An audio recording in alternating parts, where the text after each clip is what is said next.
Here we are in a church. Na hili kanisa linaitwa kwa kifupi EPA. In brief, this church is called EPA. Na EPA maana yake ni Église Pentecôtiste Évangélique en Afrique. This means Pentecostal Evangelical Church in Africa. Kanisa hili la EPA ambalo linapatikana kwa Kongo. This church is in Congo. Kanisa lenye kuwa jumele.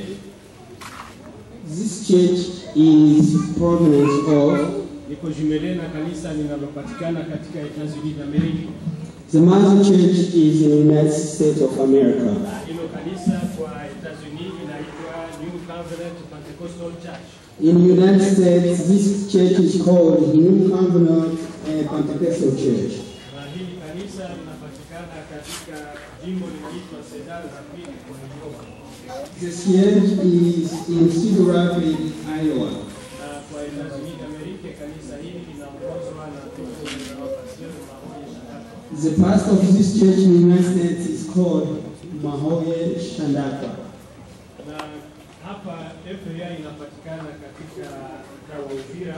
And here in Congo, this church is in the city of Uvira. Inapatikana kwa avenue ya Bakongo. It's in Congo Avenue. Namba 9. Number 9. Na linapatikana katika cité ya Uvira. It's in the city of Uvira. Territoire administratif ya Uvira. Province of Uvira. Kwa province ya Sud Kivu. Province of South Kivu. Katika République démocratique du Congo. And the Republic Democratic of Congo. Kanisa hili halijakuwa na miaka mingi tangu limeanza. This church is just new. Mwanzo wake ulipatikana ilikuwa siku ya Mungu tarehe 9 mwezi wa 3 mwaka wa 2008. The beginning of this church was just this year on the 9th. Na kanisa hili lilifanya ibada hiyo siku. The first church was just on Sunday. Na ibada hiyo iliongozwa na Doyen Mahushwa Mulinda ambaye anakuwa pale. And the first day it was by Father Mulinda, who is rahib by us. Yeye aliongoza ibada hiyo ya mwanzo wa kanisa hili. He was the one who was leading the cult for that day. Na tangu limeanza, and since the beginning, kanisa hili linakusanyika mara 3 kwa juma. This church has service 3 days a week. Kila siku ya Mungu linaanza na saa 3 za asubuhi. Every Sunday we start at 9. Na linamaliza ibada yake na saa 5 mchana. And we close the service at 11 o'clock. Linakusanyika kila siku ya pili. And every Tuesday, tangu saa 9 from 4 jioni. And evening. Na linamaliza ibada yake na saa 11 magharibi. And we finish at 5 in the evening. Vile vile kila siku ya 4. And every Thursday, kanisa hili linakusanyika. We have a service. Kama vile linakusanyika siku ya pili, saa ni hizo saa 9 hadi saa 11. On Thursdays the service is the same as Tuesday. We start at 4 and we close at 5 p.m. Sasa orodha ya washirika wa kanisa hili ni 200 na watu 7. The member of this church we have the effective of 207. Na karibu watu 12 ndio wafuasi wa ubatizo. And right now we have 20 people that is going to be baptized on Christmas Day. Kanisa la EPA, the EPA Church, kanisa ambalo limeanza kwa ushirika na makanisa mengine. It's the church that is working together with other denomination here in Uvira. Inatumika kwa ushirika na makanisa mengine. It's working together with other churches. Na lengo yake, and the goal is kwamba liendelee katika ushirika na makanisa mengine. To keep going working together with other churches. Kusudi wote pamoja, because all of them tumikie Mungu katika mtaa wa Uvira. To work for God in this city of Uvira. Na katika nchi ya Kongo. And in whole country of Congo. Kanisa hili linakuwa na activite mbalimbali. This church has different activities. Activite nyingi zimeanza. Many activities started already, nyingine ziko kwa miradi itaendelea moja moja kuanza, and more are coming, and we're going to start one after one. Limeanza na activite ya injili, and we start with evangelization, utangazaji wa injili, to provide evangelization in Uvira. Na vile vile ni kanisa ambalo linataka kwamba Wakristo waishi maisha ya Kikristo kwa njia ya matendo. And at the same time, the church wants a believer to believe in Jesus' name. Na member wa kanisa waonekane ya kwamba wameokoka. The church member to believe that they are believed. Wanamjua Mungu. They know Jesus. Wanampenda Mungu. They love Jesus. Wanataka kumtumikia kwa roho yote. They want to work for all their believers. Watu ambao wanapenda nchi yao. The people that love their country. Watu ambao wanapenda kutumikia nchi yao. They want to work for their country. Watu ambao wanataka kushirikiana na watu wengine. The people want to work together with other people. Watu ambao wanataka kutumikia watu wengine. People that want to work for other people. Bila ubaguzi wowote. With no difference. Bila ubaguzi wa dini. With no difference of churches. Bila ubaguzi wa kabila. With no difference of tribal. With any different at all. Ishi maisha ya kweli ya Mkristo. To live in Christian life. Katika activities zingine, with more activities. Activity ya tatu ambayo kanisa hili linafanya. The third activity this church is doing. Wa mayatima. Is to work with orphans. Na hii ni projet yenye kuwa en cours. And this is a project that is going to be coming soon. Na kwa sasa linakuwa na hesabu karibu ya yatima 55. Right now we have a total of 50 orphans. Na maelezo ya zaidi yatapatikana wakati tutazungumzia mambo kuhusu mayatima. And more will come when we'll be ready to talk about it. Katika mafikiri ya siku zilizo mbele. With our thinking that is going to be coming. Activity nyingine ambayo itakuwa kwa AMOA ni mambo ya maadibisho ya watoto. And as activities is going to be how to educate the kids. What we call in French education. Moja na education itakuwa mambo ya afya. With education we're going to be working together with healthy. Fikiri ambayo yanakuwa mbele. It's just a thinking we think we're going to be doing later. Pamoja na hayo kunakuwa activity nyingine ambayo EPA inataka kufanya. There is another activity that we think we're going to be doing. Formation tofauti. We're going to be helping different people. Formation kwa leadership. It's going to be a leadership formation. Watumishi wa makanisa mbalimbali kupata formation. Different people are going to be coming here to get help. Watumishi wa kanisa hili kupata formation mbalimbali. People working for church will be getting some help too. Katika activity ya formation. And for that activity, itaweza kuwa formation kwa kusaidia watu kwa maisha ya kijamii. We're going to be helping people for their life. Na kutakuwa formation nyingine kwa mambo ya kitekniki. And also we're going to be helping for people in technical way. Mambo ya informatique. When it comes about computers. Mambo ya R nyingine tofauti. Even for the R. Hayo yanapatikana katika mafikiri makubwa ya kanisa EPA. All this is in church programs. Kanisa hili linatumika na vikundi. This church working in different groups. Kundi la kwanza ni kundi la uongozi wa kanisa. The first church is to guide the church. Na uongozi wa kanisa kwa sasa unakuwa na mchungaji mmoja. And the church right now has only one pastor. Mchungaji ni ndugu Mshoshera Makonga. The pastor right now, his name is Mshoshera Makonga. Na katika conseil pastorale anasaidiwa na mashemasi au wadiakre wenye kuwa consacre watatu.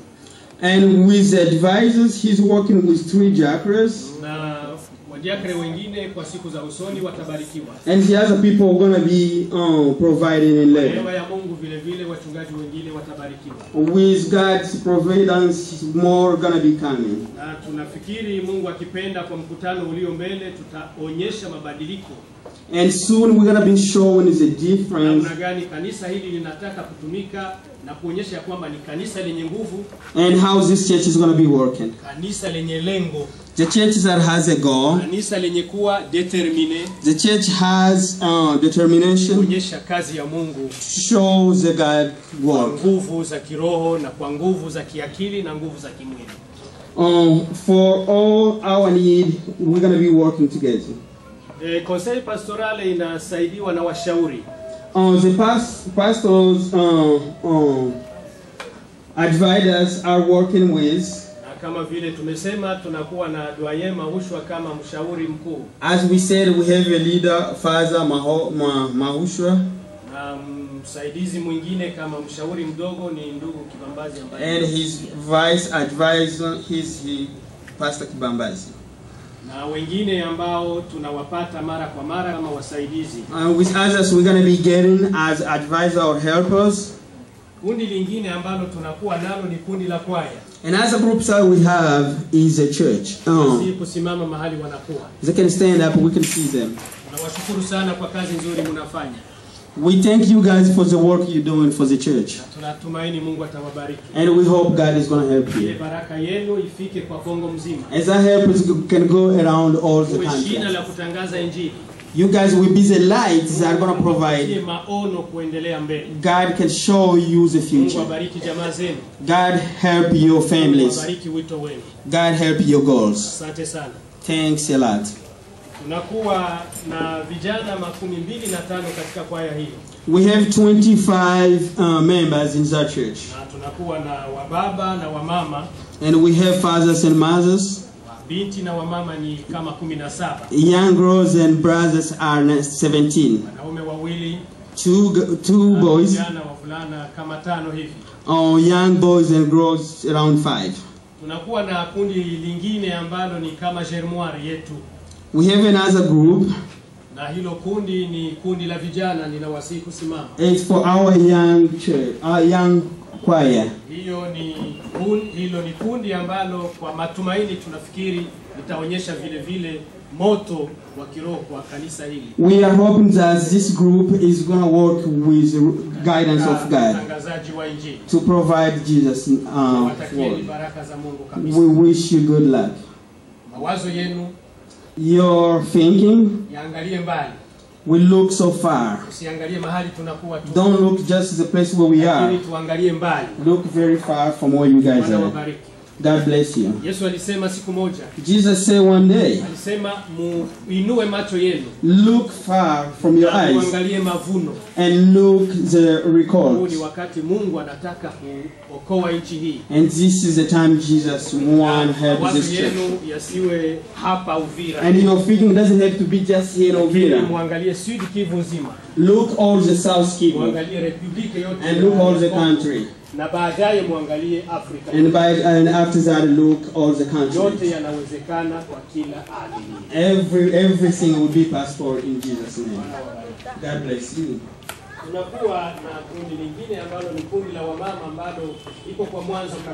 We have another group that is Mother's group. The goal is to help the mothers and help them in God's word. Another group that we have is going to be the 5th one. That is called Amoa. Amoa maana yake nini? What's the meaning of Amoa? Alliance mondiale pour les orphelins en Afrique. Is more Alliance mondiale pour les orphelins en Afrique. World unity for orphans in Africa. Huu ni kama mradi mkubwa. This is a real future goal we have. Unaoelekeza macho yake kusaidia mayatima ambao wanateswa kwa sehemu hii. What is looking how we can help the orphans that are really suffering. Unajua magumu gani nchi hii imepita ndani yake. Because everybody here knows what the country went through. Hao watoto wanasumbuka usiku na mchana. And how these kids are suffering day and night. Ambalo vile vile ni kanisa la kiroho. And for this church that believes in God, kuinua macho yake. We want to really look how we can help. Watu ambao wanakuwa katika mateso. And we can look who is suffering. Kitabu cha Waebrania kinasema the book of Abraham Mulie pamoja na wale wanaolia. Cry with those people who are suffering. Na mfurahi pamoja na wale wanaolia. And be happy with those people who are happy. Na tawi lingine la maendeleo ambao ni kundi la sita. And another program that we have. Ambalo litajaribu kukusanyisha miradi tofauti. So we're going to be looking to be working in different paths. Sababu Mungu kama anatuokoa. Because if God helped us, anaokoa roho zetu. He saved our spirit. Lakini pia anaokoa miili yetu. And also we help our bodies. Tunahitaji kutumikia nchi yetu. And we want to work for this country. Kushiriki kujenga nchi yetu. And work together to build this country. Hayo ndiyo mafikiri tunasema kuhusu kanisa letu la EPA. And this is a program we have about the future EPA. Thanks a lot.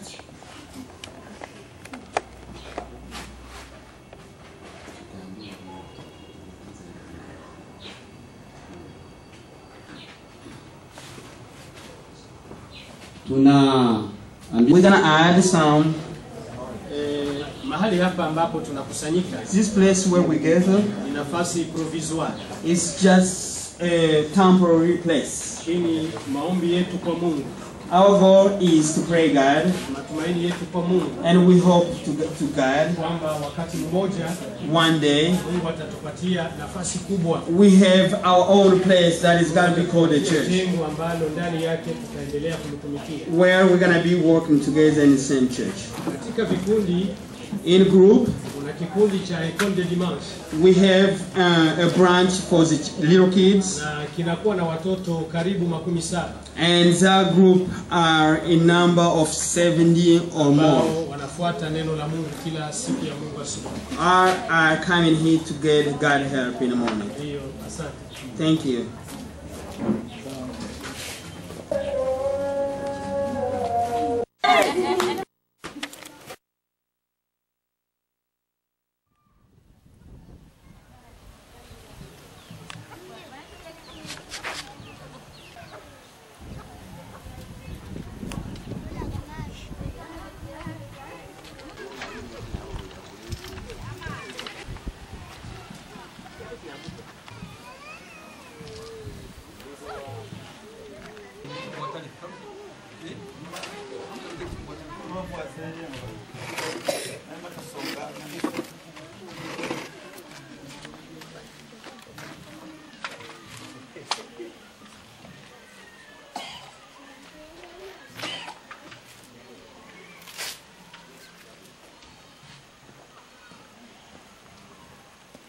Libre pour la présentation des activités de la MOA qui est une organisation chapeautée par l'église EPA. Et maintenant nous allons commencer par une courte méditation de l'église et puis nous allons continuer avec d'autres présentations sur comment fonctionnent tout au début les activités de l'orphelinat ici. Nous cédons la parole au pasteur de l'église EPA qui va nous faire la prière et une courte méditation. Soyez les bienvenus, pasteur. Merci beaucoup. Tutaomba Mungu kwanza. Nous allons d'abord prier Dieu. Mungu Baba yetu, tunakushukuru maana wewe unakuwa pamoja na sisi. Mahali hapa ambapo tunakuwa na hawa watoto mayatima. Bwana Yesu, asante sababu wewe ndiwe Bwana wa mayatima. Utubariki sisi sote. Unaona hapa tunakuwa mara kwa mara tunahitaji wewe. Asante maana wewe unatusikia maombi yetu na mahitaji yetu ni wewe unayeyapokea. Tunakushukuru kupitia jina la Yesu Kristo Mwokozi wetu. Amen. Nous allons d'abord lire la parole de Dieu. Ni neno ambalo linapatikana katika kitabu cha Mathayo mtakatifu. La parole que nous allons méditer se trouve dans l'évangile selon Matthieu. Sura 7 na mstari wake wa 7. Matthieu chapitre 7 verset 7. Ni neno ambalo linasema ya kwamba cette parole dit que ombeni nanyi mutapewa. Priez et vous recevrez. Tafuteni nanyi mutaona. Cherchez et vous allez trouver. Bisheni nanyi mutafunguliwa. Et toquez et la porte vous sera ouverte. Kwa maana kila aombaye, puisque quiconque demande, hupokea, il reçoit. Naye atafutaye, Quiconque cherche, huona. il trouve. Naye abishaye, Et quiconque frappe à la porte, atafunguliwa. on lui ouvre la porte. Hili ni neno la kuleta moyo mbele ya Bwana. Ça, c'est une parole d'introduction qui nous permet de nous approcher de Dieu. Kusema ya kwamba, Pour dire que kila aombaye, quiconque prie, atapewa. il reçoit. Wakati tunapohitaji, Chaque fois quand nous sommes dans le besoin, ni lazima tupokee. il nous faut recevoir la réponse à nos besoins. Tukitafuta, Si nous cherchons quelque chose, tutapata. la Bible nous dit que Dieu est là pour nous donner tout ce dont nous cherchons. Tuwe na matumaini mazima ya kwamba Ayons de l'espérance, mahitaji yetu tunayo leta kwa Bwana. disant que toutes les intentions que nous présentons à Dieu, Ni lazima tutapokea. il va exaucer nos prières. Bwana atubariki. Que Dieu nous bénisse. Amen. Amen. Nous venons d'écouter la courte méditation. Ici, nous allons demander à Papa Ngengere de nous présenter encore à Dieu, devant Dieu dans la prière, et puis nous allons continuer avec autre chose. Kama na huu, asante kwa sababu unakuwa Mungu mzuri, huu ambao hujawahi kubadilika, huu ambao unakuwa baba yatima. Tunakuwa hapa katika upango ambapo panahudumiwa watoto ambao wamepoteza wazazi wao kwa sababu ya vita, na hatuna tegemeo lingine isipokuwa tunakutegemea wewe Mungu. Tunaweza kuona kwamba Mungu yupo kwa namna nyingine. Asante kwa sababu mwimbaji anaimba kwamba wewe unalisha ndege na hawezi kuogopa kwamba ataishi kwa sababu wewe uko Mungu ambaye unajiweza. Tunaanza na tutakapomaliza. Naomba hivyo katika jina la Yesu. Amen. Comme nous l'avons dit au début, nous sommes à Kiliba, à environ 17 km d'Uvira, là où se trouve le chef-lieu de l'église EPA. Et nous sommes ici spécialement pour faire une courte présentation de l'orphelinat qui va avoir lieu. Maintenant avec l'équipe dirigeante de l'église EPA et l'administration de la MOA qui est représentée par le doyen ici avec nous à mon côté. Et nous avons les orphelins qui sont une petite partie, mais il y en a encore beaucoup d'autres qui ne sont pas avec nous. Ils ont été empêchés. Certains sont en vacances de Noël et d'autres ont été empêchés par des travaux domestiques, raison pour laquelle le nombre enregistré n'est pas au complet. Mais toutefois, nous avons un nombre considérable ici d'orphelins, dont les uns sont orphelins de père et de mère, et d'autres sont orphelins, ils sont avec leur mère, mais dans une situation très déplorable. Et pour cela, nous aimerions faire cette présentation, d'abord comme une suite de la présentation que nous avons faite à Uvira la fois passée, là où l'on a présenté l'église et comment se déroule le culte de l'EPA à Uvira. Parmi les activités de l'EPA se trouve un département de développement qui envisage, qui organise, qui crée des activités et des activités comme une contribution de l'Église à la construction du pays, notre pays, le Congo, pour son développement dans plusieurs domaines, à savoir le social, le domaine économique, les œuvres de compassion, l'éducation, la santé, l'alphabétisation, les activités autour de la femme, autour des enfants, autour des familles, etc. Dans ces activités, comme je viens de le dire, il y a des projets. Et ici, nous sommes avec les orphelins qui constituent le projet Orphelinat à Kiliba. C'est un projet de l'organisation AMOA qui travaille selon son nom, l'Alliance mondiale pour les orphelins en Afrique. C'est une organisation de l'église EPA au but d'apporter assistance aux orphelins de père et de mère ou aux orphelins les plus démunis, sans appui, pour permettre à ces enfants un avenir meilleur, leur donner de l'espoir après le désespoir. Comme le dit nos statuts et nos règlements d'ordre intérieur de la MOA, ces orphelins, ils les sont par les événements qui ont frappé ce pays, le Congo, à partir de l'année 1996 jusqu'à 2003. Au cours de ces années, surtout ce village où nous sommes a été beaucoup secoué, a connu beaucoup de problèmes. Il y a eu beaucoup de parents qui ont été tués.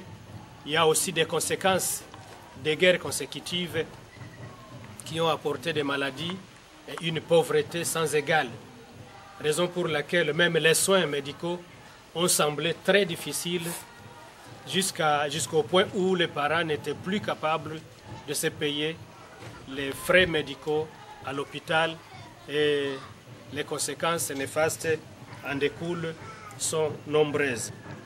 Et nous pouvons aussi citer que ces orphelins ici présents, ils vivent très difficilement, dans des conditions difficiles.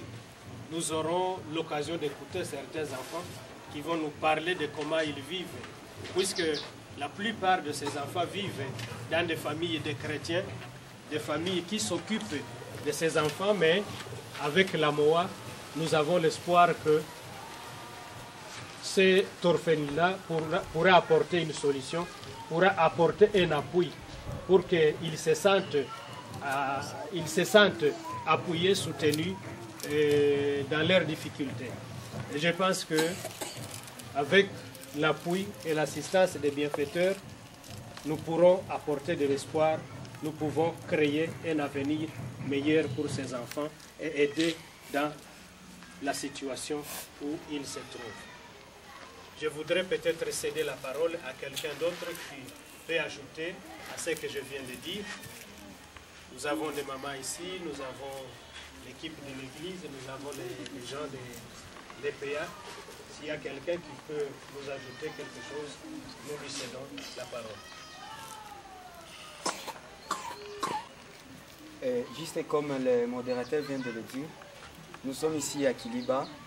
Nous avons un groupe d'enfants que nous encadrons et nous sommes en train de voir comment, si Dieu peut nous aider, voir comment avoir un confort là où nous pouvons abriter ces enfants, parce qu'ils sont là, entre nos mains, mais nous voudrions avoir des moyens qui puissent quand même nous soutenir pour que nous puissions renforcer et donner un avenir meilleur à ces enfants qui vivent dans des conditions difficiles.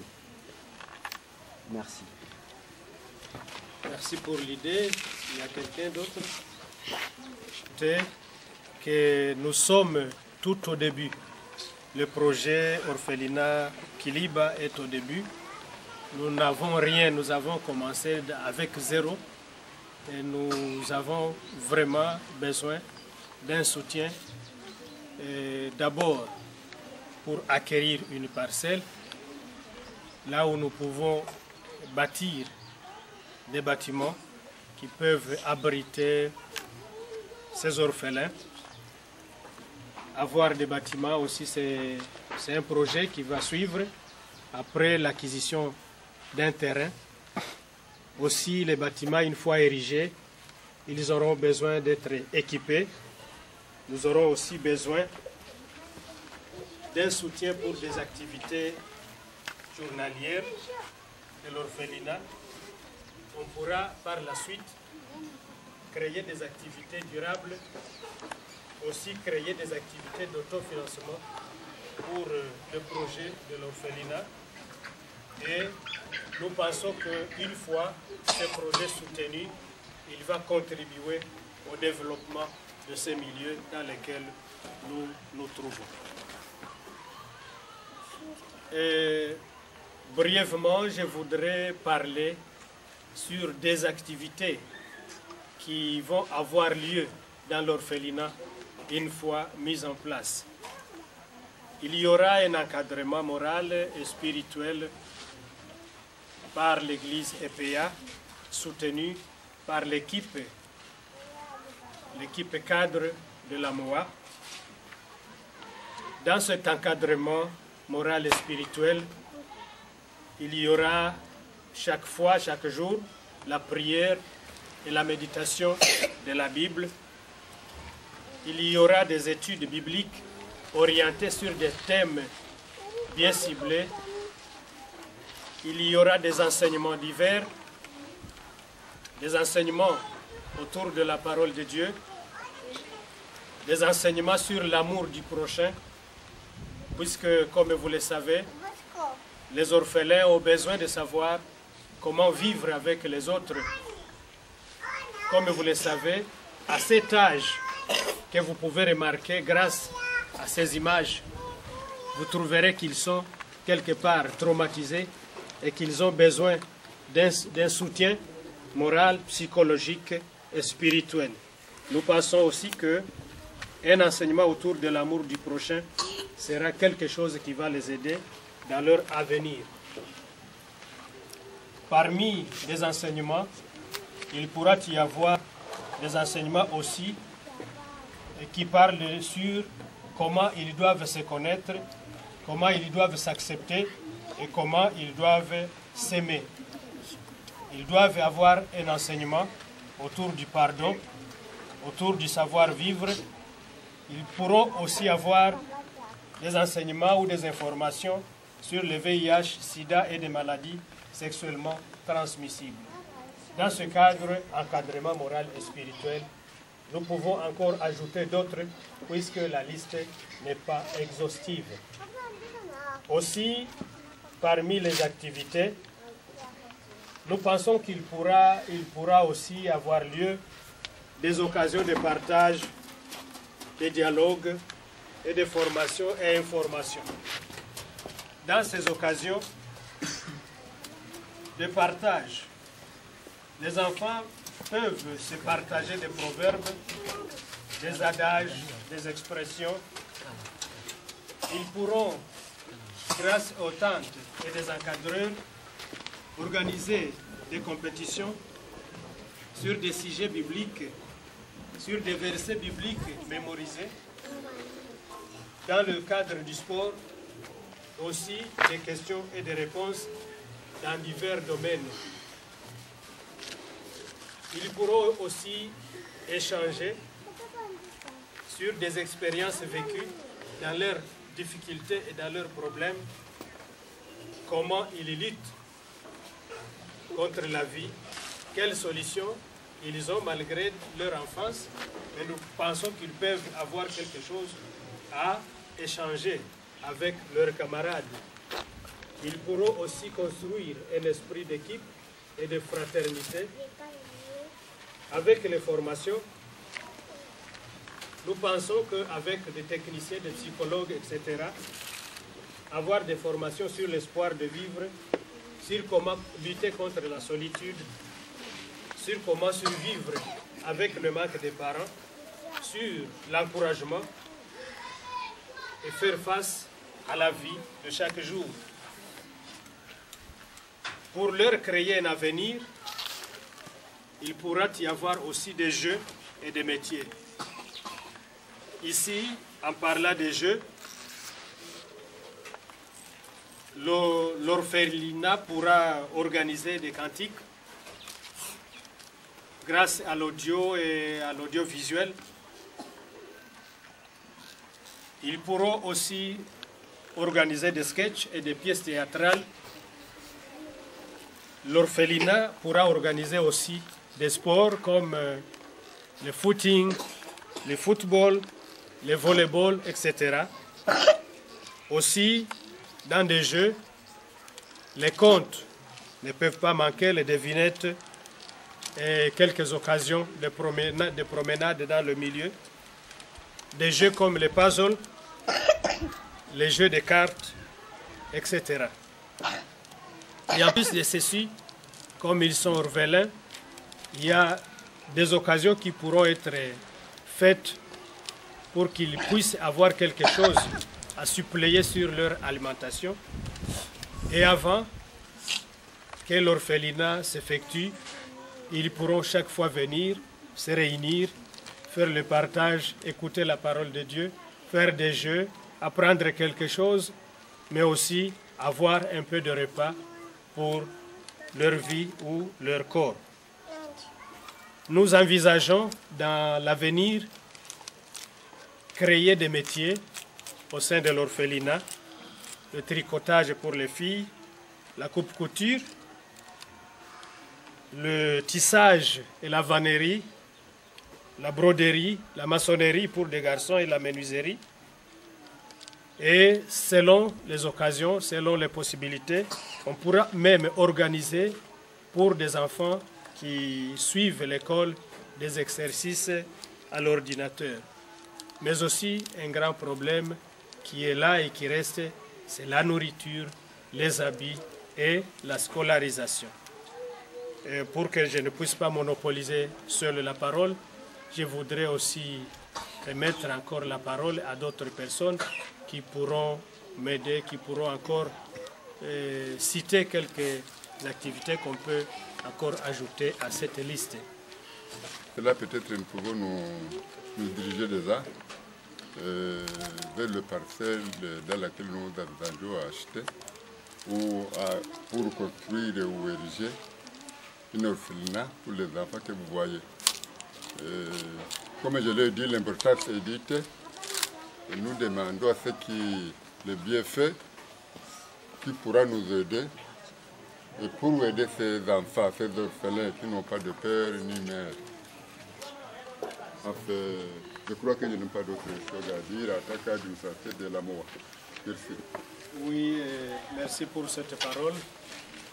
Ce que nous pouvons d'abord faire, c'est d'écouter certains enfants qui nous parlent de difficultés qu'ils affrontent dans la vie quotidienne. Et nous allons peut-être, comme vous le voyez dans les images, ils sont encore très petits. Il y a d'autres qui sont un peu grands, mais qui ne sont pas ici encore. Mais nous pensons qu'avec les photos, on pourra avoir leur identité, on pourra avoir aussi leur nom. Comment tu t'appelles? Loza. Je m'appelle Boulose. Qu'est-ce que tu fais dans la vie comme métier?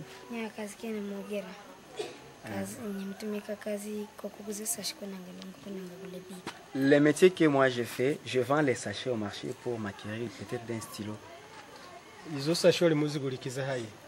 Où tu vends ces sachets? Dans le marché. Combien tu achètes un paquet de sachets? 1000 francs. 1000 francs. Combien tu trouves comme bénéfice sur ces paquets de sachets? Des fois, je trouve 500 francs et 600 francs. Kongwa.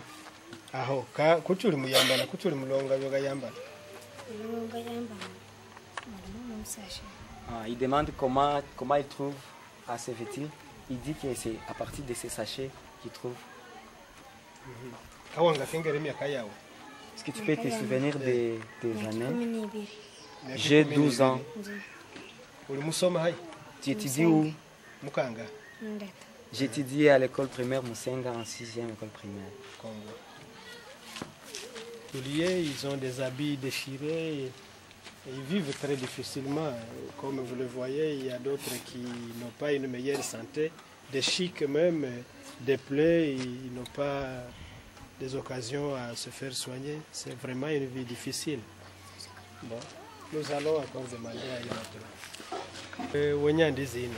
Et toi aussi, comment tu t'appelles? Et il s'appelle Bouchambale.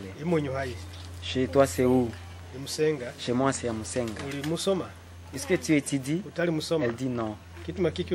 Pourquoi tu n'étudies pas? Je n'ai pas quelqu'un pour supporter mes études. Mais tu peux encore étudier? Elle dit oui. Qu'est-ce que tu fais maintenant? Elle dit qu'elle ne fait rien. Je passe toute la journée à la maison. Comment tu trouves à manger? Bon, la nourriture on ne trouve pas, mais difficilement on trouve quelque chose.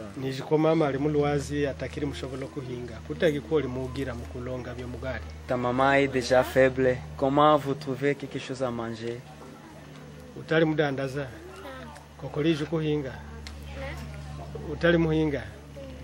Tu ne cultives pas toi?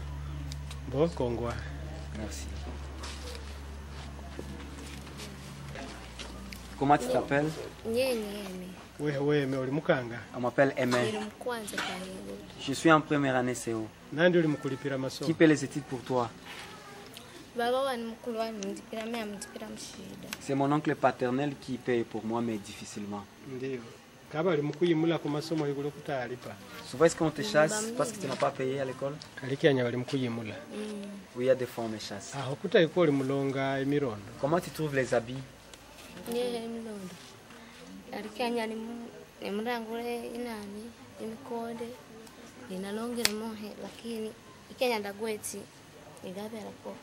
Des fois, je vends les bananes et là je peux trouver quelque chose, mais difficilement. Où tu trouves l'argent pour vendre les bananes? On me donne. Ma grande sœur me donne souvent. Depuis quand tu es orpheline?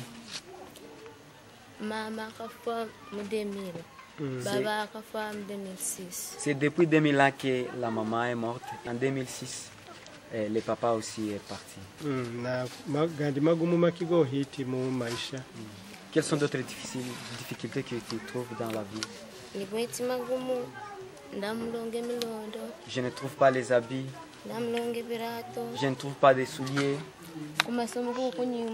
À l'école, on me chasse chaque fois.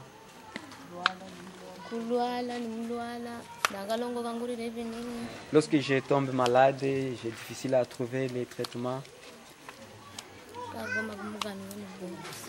C'est ça que j'ai comme difficulté. Êtes-vous chrétienne? Oui. Est-ce que tu as de l'espoir que Dieu peut intervenir pour vous? Oui. Tu te comptes comme enfant comme d'autres? Oui. Lorsque tu es dans ces difficultés, comment tu te sens? Ah, je donne de l'espoir seulement à Dieu.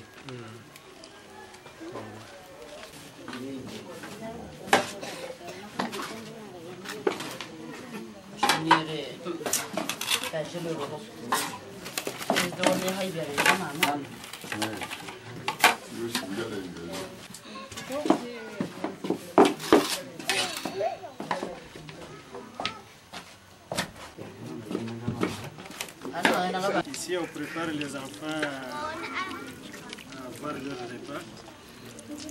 Ils doivent se laver. Ils sont assistés par des cadres, par des encadreurs.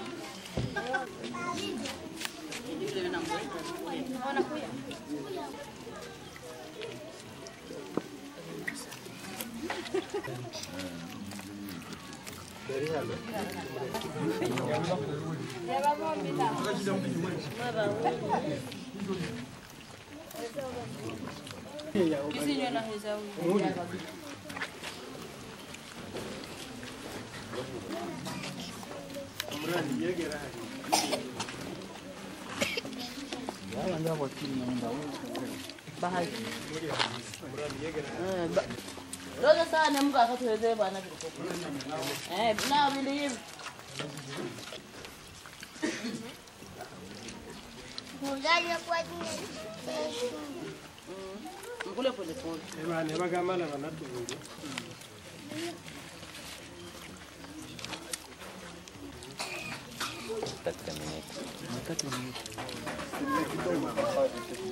Quando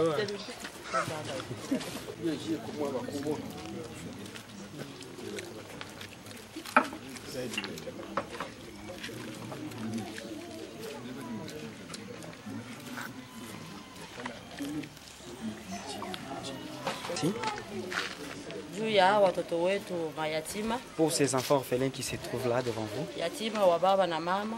Et des orphelins de père et de mère. Kama vile mtakavyoona mapicha. Comme vous allez voir les photos. Ni watoto wenye kuteswa. Ce sont des enfants qui vivent en difficulté. Wanateswa sana sana. Ils ont beaucoup de problèmes. Wana magumu, wanakosa waibebe wapi. Ils ont des problèmes et ils ne savent pas où ils vont trouver des solutions. Kuvaa kwao ni shida. Pour se vêtir, c'est un problème. Viatu ni shida. Trouver des souliers, c'est un problème. Kwanza ukiangalia wamoja wao hawana viatu. D'ailleurs, parmi eux, il y en a qui n'ont pas de souliers. Wakigonjwa hakuna kuwashughulikia. S'ils tombent malades, ils n'ont pas quelqu'un pour les soutenir, surtout pour les soins. Même là où ils passent la nuit, dormir, c'est vraiment un problème.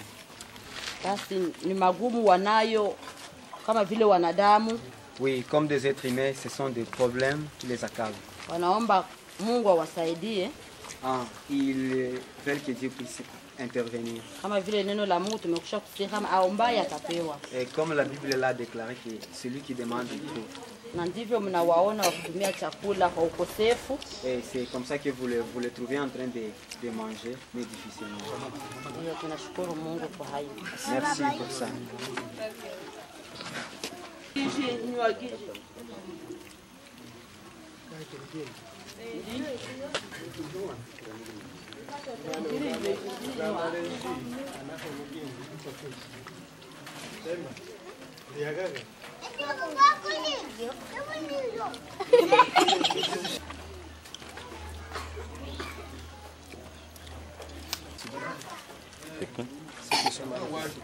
Oui. Par exemple, celui-ci.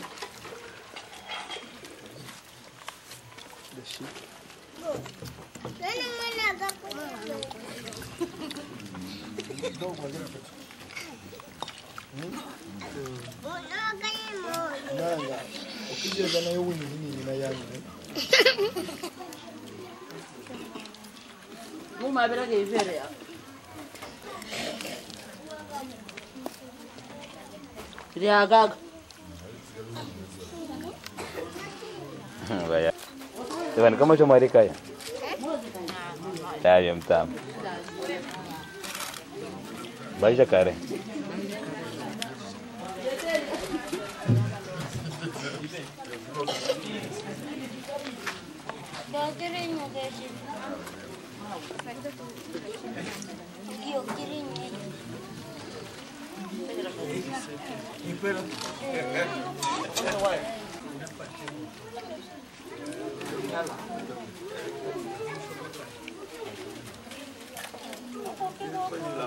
Nggak pikir-pikir sih mas bro.